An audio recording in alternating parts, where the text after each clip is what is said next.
Thank you, Mr. Chairman.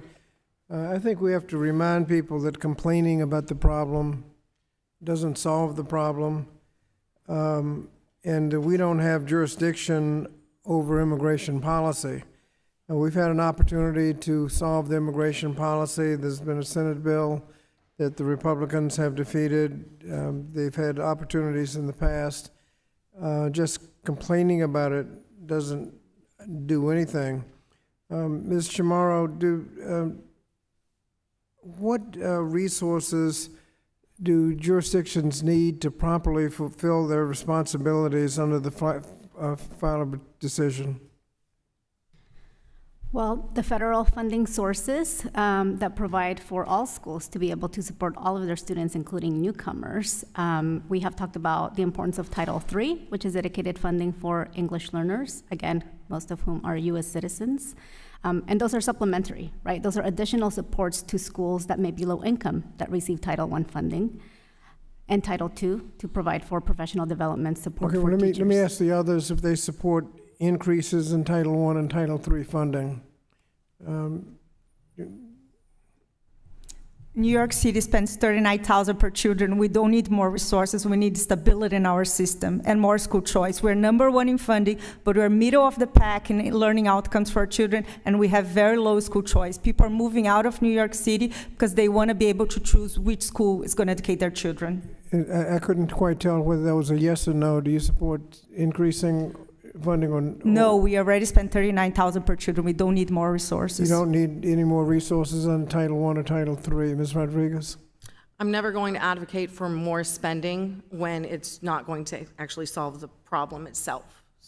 So you don't support additional funding for Title I or Title III? I do not believe it is an issue of additional funding. I believe it's an issue of resources being spread. Do you have a comment?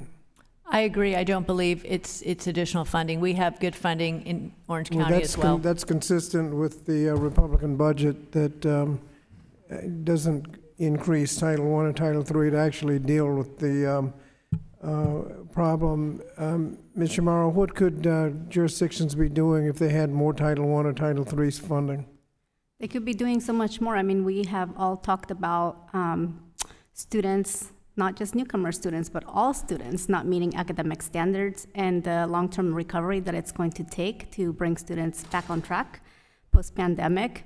That requires sustained investment. We need those Title I funds, those Title II funds, and those Title III funds to make sure that we are providing for comprehensive supports for our students to, one, get the academic enrichment and instruction that they need to be competitive, and also so that they have the supports that they need to be able to learn, including after-school tutoring and summer school instruction. And so it is very important that not only do we have the resources, but that we actually target those resources where they are needed the most, to those high-need schools and students that need that support. What would happen to students if the final decision were overturned? If Plyler were to be overturned, that would be disastrous. One, as I have already mentioned, this is in statutory law. So Plyler rights are protected in statute. And so to say that it's up for debate whether that decision can be overruled, that's misleading. Let me ask you, what would happen if we did not educate undocumented students? That's a missed opportunity for all of us. Not only do we have the responsibility to educate all students, including immigrant students, we're not taking advantage of the assets that they bring to the learning environments. They are contributing members of society, and if we invest in them, they can become our future workforce and sustain the competitive nature of the United States. Isn't it, and it's also true that if they're here and if they're not educated, they will cause problems in other places like the criminal justice system?